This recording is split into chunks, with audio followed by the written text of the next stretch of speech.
Lecture de la 8e conférence donnée par Rudolf Steiner à Munich le 1er juin 1907, extraite du cycle de conférences intitulé Théosophie du Rose-Croix, bibliographie GA 99. Le titre donné à la 8e conférence est le suivant: Les 7 états de conscience planétaire de l'être humain. Nous allons considérer maintenant les différentes incarnations de notre planète les unes après les autres. Ne perdons pas de vue qu'il s'agit toujours de notre Terre et que c'est elle qui passe par les différents états, saturniens, solaires, lunaires. En outre, n'oublions pas que ces incarnations étaient indispensables pour que les êtres qui vivent sur notre Terre, et en particulier les êtres humains, puissent s'y développer. Le sort de l'être humain au cours de son évolution est donc intimement lié à celui de notre planète. Pour mieux comprendre ce qui s'est passé, il nous faut envisager certaines propriétés de l'âme humaine telles que nous la connaissons aujourd'hui et essayer de voir dans quelle mesure ces propriétés se sont modifiées au cours de l'évolution. Ce sont donc les variations de la conscience humaine, les différents états de conscience par lesquels l'être humain a passé, que nous allons étudier en premier lieu. Il n'y a rien dans le monde qui n'ait évolué. La conscience que nous avons aujourd'hui des choses environnantes et de nous-mêmes, nous ne l'avons pas toujours eue, et ce n'est que petit à petit que l'être humain y est parvenu. Ce que nous appelons conscience aujourd'hui, c'est la condition de l'esprit dans lequel nous nous trouvons à l'état de veille. Nous connaissons tous cet état qui nous est propre depuis le réveil, le matin jusqu'au soir quand nous nous endormons. Il consiste en ceci: nous braquons nos sens sur notre entourage et nous avons des perceptions des objets qui nous entourent. Aussi peut-on appeler cet état de conscience la conscience des choses ou la conscience objective. Nous regardons autour de nous et nous voyons des objets disséminés dans l'espace, diversement colorés. Nous écoutons et nous percevons des sons qui se propagent dans l'air. Nous reconnaissons les objets ou les êtres qui les produisent. Nous touchons des objets qui sont chauds ou froids au toucher. Nous percevons l'odeur ou le goût de certaines substances. Par la réflexion, nous ordonnons et nous combinons nos perceptions sensibles et nous tâchons de comprendre les choses dont elles nous transmettent les images ou les échos. Or, c'est précisément ce travail de notre intelligence ou de notre raison sur la matière fournie par nos sens qui constitue notre conscience à l'état de veille, telle que nous la connaissons aujourd'hui. L'être humain ne l'a pas toujours eue. Mais il l'a acquise, et il ne la gardera pas toujours, mais s'élèvera à des états de conscience supérieurs. Avec les moyens que nous fournit l'occultisme, nous pouvons, dès maintenant, distinguer 7 de ces états de conscience, le nôtre occupant le milieu, précédé de 3 états et suivi de 3 autres.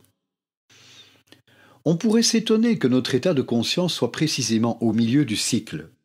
Cela provient du fait que d'autres états qui nous restent inconnus ont précédé le premier et que d'autres encore également imperceptibles suivront le 7e.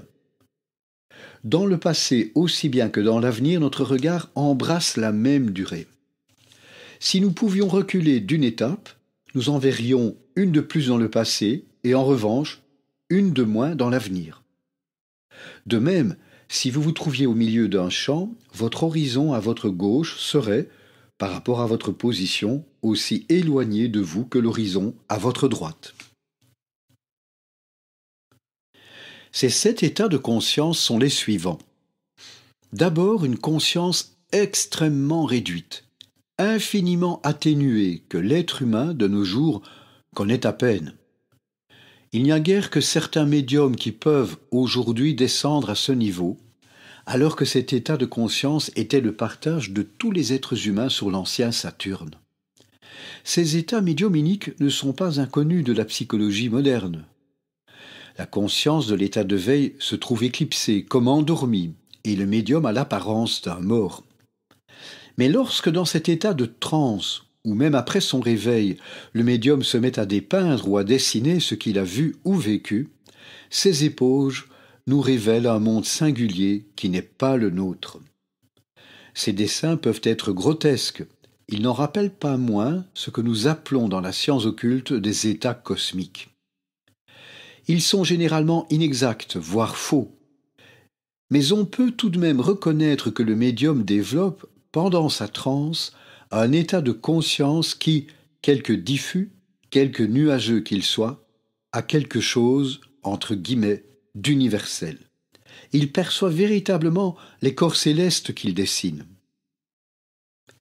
Cette conscience infiniment atténuée, mais globale et en quelque sorte omnisciente, était la conscience de l'être humain au cours de la première incarnation de notre Terre.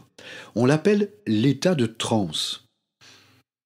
Dans notre entourage, il y a des êtres qui aujourd'hui encore ont cette conscience rudimentaire. Ce sont les minéraux. S'ils pouvaient parler, ils vous raconteraient ce qui se passe sur la planète Saturne. Le second état de conscience que nous connaissons, ou plutôt que nous ne connaissons pas parce que dans cet état nous dormons, est la conscience au cours de notre sommeil. Cette conscience est moins vaste, moins étendue que la première, mais elle est relativement plus claire. Lorsque la Terre en était à sa deuxième incarnation, à son incarnation entre guillemets solaire, tous les êtres humains avaient cette conscience ensommeillée. Pendant cette étape, l'ancêtre humain n'a fait que dormir. Cette conscience existe encore de nos jours et ce sont les végétaux qui en sont pourvus. Les plantes dorment sans jamais se réveiller et elles pourraient, si elles avaient le don de la parole, nous raconter ce qui se passe sur le soleil. Elles ont en fait une conscience entre guillemets solaire. Le troisième état, qui au regard de notre état de veille est toujours encore amorti et brumeux, est ce qu'on nomme entre guillemets la conscience des images. Nous pouvons nous en faire une idée si nous considérons le déroulement des rêves dans notre sommeil.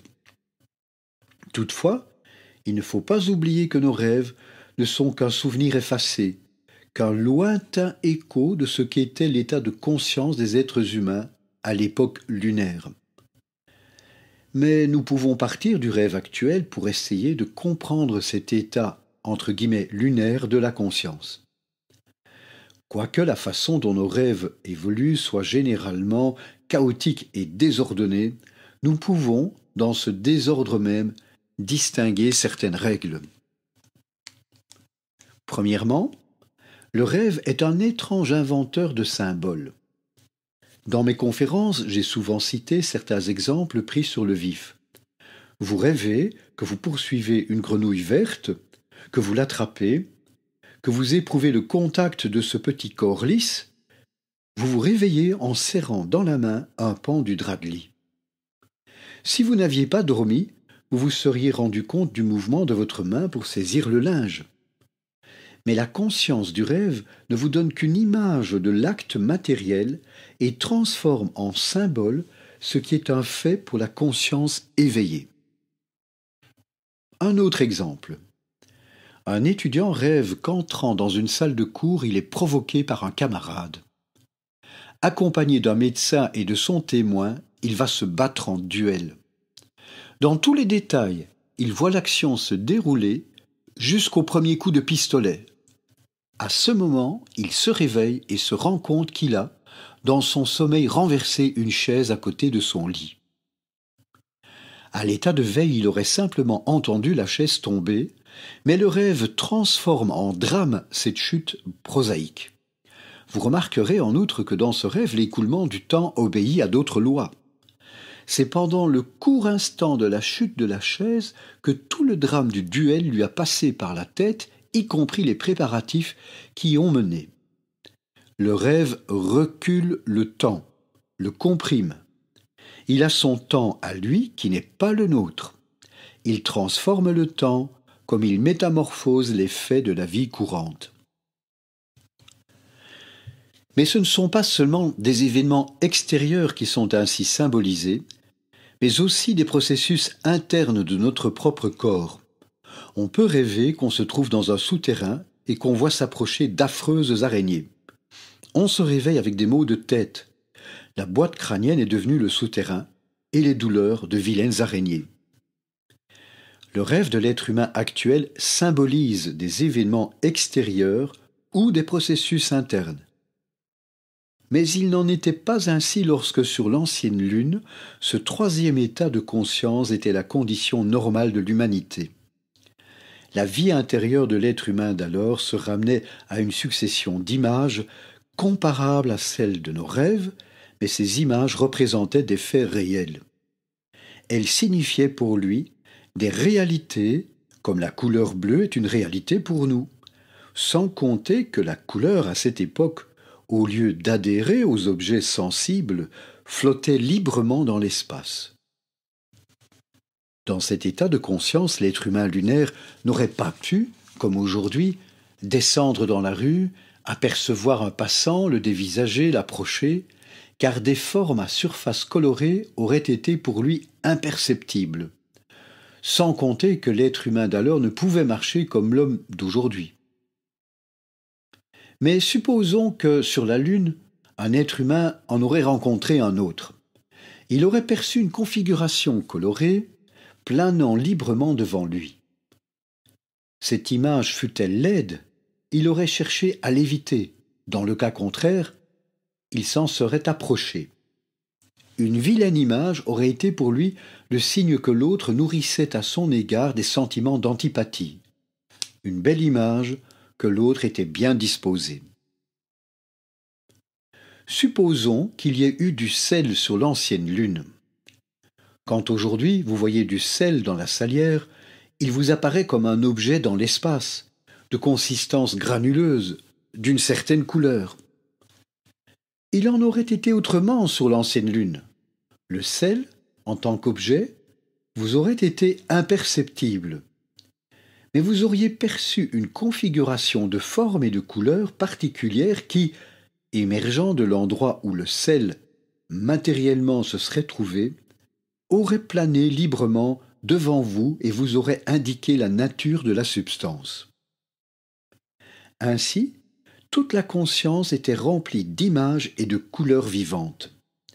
L'être humain s'y mouvait comme dans une mer de formes changeantes, diversement colorées, mais ces images lui indiquaient ce qui se passait autour de lui signalaient l'ambiance en quelque sorte morale dans laquelle il évoluait, lui permettaient de distinguer les influences bienfaisantes et celles qui lui étaient nocives. Ainsi, l'être humain prenait contact avec son entourage et s'y orientait facilement. Lorsque l'ancienne Lune s'est réincarnée pour devenir notre Terre, cette conscience-là s'est transformée en notre état de conscience actuel, et ce n'est que dans nos rêves que nous retrouvons des vestiges de cette conscience entre guillemets lunaire antérieure. Nos rêves ne seront donc qu'un rappel rudimentaire d'un lointain passé, comme nous en relevons des exemples dans notre organisme physique. Vous savez par exemple que la région de l'oreille présente certains muscles atrophiés qui dans le passé servaient à mouvoir l'oreille. Aujourd'hui, presque généralement, la possibilité de bouger l'oreille a disparu. Ainsi, l'être humain présente des vestiges de fonctions jadis vivantes, les images des rêves, pour illusoires qu'elles soient aujourd'hui, livraient autrefois à l'entendement une fidèle représentation du monde extérieur. De nos jours, nous retrouvons cette conscience chez les animaux qui sont dépourvus d'un organe interne capable de produire un son. Notez bien cette distinction. Nous avons en effet dans l'occultisme une division du règne animal bien plus judicieuse que dans la zoologie actuelle. Nous distinguons des animaux aphones et d'autres pourvus d'organes vocaux.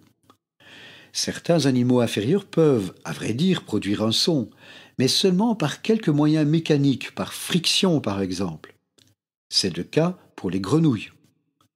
En revanche, les animaux supérieurs, dont l'apparition sur Terre coïncide avec le moment où l'être humain a appris à manifester sa joie ou sa douleur par des sons, ont été dotés à leur tour du pouvoir d'extérioriser, par la voix, leur satisfaction ou leur souffrance. Tous les animaux à faune ont cette conscience imagée que nous avons décrite. Il n'est pas vrai que les animaux inférieurs perçoivent les objets sensibles en images aussi rigoureusement circonscrites que nous.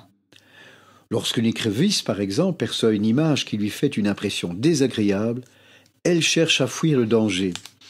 Elle ne voit pas l'objet en question, mais elle perçoit le danger sous forme d'une image repoussante. Le quatrième état de conscience est celui de tous les êtres humains de notre temps. Les images colorées que l'homme percevait autrefois planant librement dans l'espace s'identifient, pour ainsi dire, aux objets sensibles. Elles les enveloppent et en délimitent les contours. Elles adhèrent aux choses, au lieu qu'auparavant elles paraissaient flotter dans l'espace. Par là, elles sont devenues l'expression même de la forme visible. Ce que l'être humain avait porté en lui-même, c'est pour ainsi dire extériorisé et est devenu inhérent aux objets qui l'entourent. En conséquence de quoi, l'être humain est parvenu à l'état de veille qui caractérise sa conscience actuelle. Considérons maintenant un autre aspect de cette évolution. Comme nous l'avons déjà dit, le corps physique a été préparé sur l'ancien, entre guillemets, Saturne. Le corps éthérique ou corps vital est venu s'y ajouter sur l'ancien Soleil et a pour ainsi dire imprégné et transformé ce corps physique. Sur l'ancienne Lune est apparu le corps astral, qui à son tour l'a modifié. Sur Saturne, ce corps physique était encore rudimentaire. Sur le Soleil, par l'action du corps éthérique, il devint plus complexe et plus accompli. Sur la Lune apparut le corps astral et sur la Terre le je, de sorte que ce corps physique se perfectionna de plus en plus. Sur l'ancien Saturne, où le corps physique n'était pas encore imprégné du corps éthérique, les organes dont ce corps est aujourd'hui pourvu lui faisaient encore défaut. Il n'avait ni glandes, ni système nerveux ou sanguin. Les seuls organes dont l'être humain fut alors doté étaient les organes sensoriels. Rudimentaires sur Saturne, les sens ont atteint aujourd'hui un stade plus évolué que les autres organes, ayant eu le temps de perfectionner leur structure interne, si digne d'admiration. Ces merveilleux instruments que sont l'oreille et l'œil humain, ainsi que tous les autres organes des sens, n'ont atteint leur perfection qu'à notre époque, parce que, issus de la masse de l'ancien Saturne, le corps éthérique, le corps astral et le je y ont travaillé au cours des incarnations planétaires suivantes. Il en est de même pour le larynx. Il était en quelque sorte préfiguré sur Saturne, quoique l'être humain y fût encore privé de parole. Ce n'est que sur l'ancienne Lune que l'être humain a commencé à y mettre des sons et des cris inarticulés, mais il a fallu toute la longue préparation dont nous venons de parler pour que cet organe devînt tel que nous l'avons aujourd'hui. Sur l'ancien Soleil, où est apparu le corps éthérique, les organes des sens ont subi une lente transformation. Mais d'autres organes vitaux vinrent s'y ajouter qui régissent principalement la sécrétion interne, la nutrition et la croissance. Ces organes-là ont donc leurs germes sur le Soleil. Sur l'ancienne Lune, le corps astral y a travaillé, et le je sur notre Terre. Ainsi, ces organes qui comprennent en particulier tout le système glandulaire ont peu à peu atteint leur perfection actuelle. C'est sur l'ancienne Lune, sous l'influence du corps astral, que le corps humain fut pourvu d'une ébauche du système nerveux. C'était à l'époque où l'être humain vivait dans un état de conscience imagée. En revanche, ce fut le je qui lui donna son sang, ce je qui a permis à l'être humain de développer son état de conscience actuel et qui l'a rendu capable d'exprimer par la voix ses joies et ses douleurs. Ainsi, l'univers entier a concouru à élaborer nos organes sensoriels, les systèmes glandulaires, nutritifs et reproductifs ont leur origine dans l'activité du corps éthérique, le système nerveux est dû au corps astral et le sang est l'œuvre du je. Qu'il y ait un rapport entre le sang et le je humain Nous le constatons par exemple dans le cas d'anémie, où le sang n'est plus à même d'entretenir la conscience éveillée. Les malades tombent dans un état de somnolence qui ressemble à l'état de notre conscience sur l'ancienne lune. Considérons maintenant les 3 états de conscience qui suivront le nôtre. On peut se demander comment il est possible d'en savoir quelque chose dès maintenant. En fait, cela se peut grâce à l'initiation. L'initié peut développer en lui ces états en quelque sorte par anticipation. Le premier des 3, qu'on appelle l'état psychique, englobe la conscience imagée et la conscience à l'état de veille. Si dans cet état vous considérez un être humain, vous le voyez aussi distinctement qu'à l'état de veille, mais en même temps, vous voyez émaner de lui ce qui vit dans son âme, dans une nuée de couleurs et d'images que nous appelons l'aura. Pendant ce temps, vous exercez sur vos facultés un contrôle absolu, comme l'être humain d'aujourd'hui à l'état de veille, tandis que l'être humain de l'ancienne lune avait une conscience en quelque sorte obnubilée, comparable à l'état de rêve. L'humanité entière développera cette conscience, dite psychique, sur la planète qui succédera à notre Terre, sur Jupiter. Un 6e état de conscience sera le lot de l'humanité future. Cet état comportera non seulement l'actuel état de veille et l'état psychique, que seul l'initié est à même de connaître aujourd'hui, mais encore il permettra à l'être humain de garder dans sa conscience toutes les expériences de l'âme que l'homme actuel fait en dormant. Cette conscience, dite inspirative, donnera le moyen à l'être humain de pénétrer profondément dans les êtres qui l'entourent et d'en reconnaître la nature. Non seulement il verra des formes et des images colorées, mais il entendra des sons émis par les entités. Chaque individualité humaine sera pour ainsi dire accordée sur un certain ton, et ces tons, résonnant à l'unisson, formeront une symphonie. Ce sera là l'état de conscience de l'être humain lorsque notre planète aura atteint le stade de Vénus. L'être humain y percevra l'harmonie des sphères que décrit Goethe dans le prologue de Faust. Le soleil résonne comme dans les anciens temps, en accord avec les autres sphères planétaires, et il parcourt son orbite dans un fracas de tonnerre. Lorsque notre Terre en était à son stade solaire, l'être humain percevait vaguement cette musique des sphères. Sur Vénus, il l'entendra à nouveau, entre guillemets comme dans les anciens temps. L'image de Goethe se révèle exacte jusque dans le détail. Le 7e état de conscience est la conscience spirituelle. C'est la conscience la plus élevée. Cette conscience, à vrai dire universelle, permettra à l'être humain de dépasser par l'esprit les bornes de notre planète et de percevoir ce qui se passe dans l'entourage cosmique de celle-ci. Déjà sur Saturne, l'être humain avait une conscience en quelque sorte universelle, mais elle était infiniment atténuée. Il la retrouvera à un échelon bien supérieur.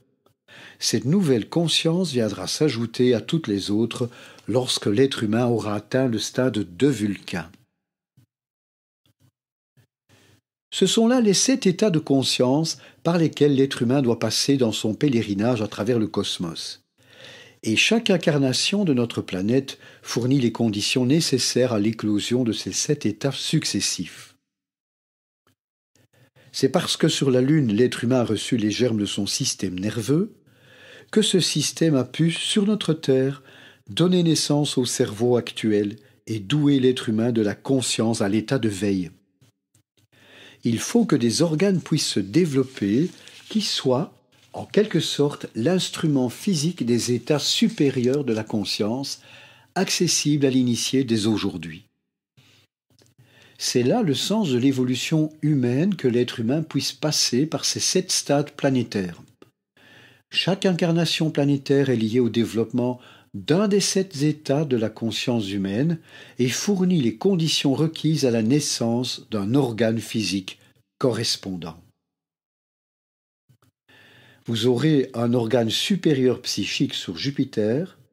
Sur Vénus, vous serez doté d'un organe qui permettra à l'être humain d'avoir une conscience accessible aujourd'hui à l'initié, lorsqu'il s'élève jusqu'au plan dévachanique.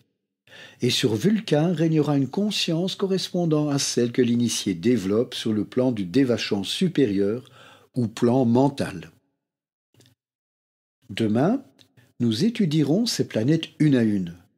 Notre Terre avait autrefois, par exemple, aux époques atlantéennes et lémuriennes, un aspect bien différent de ce qu'elle est aujourd'hui, et elle se modifiera dans les temps à venir.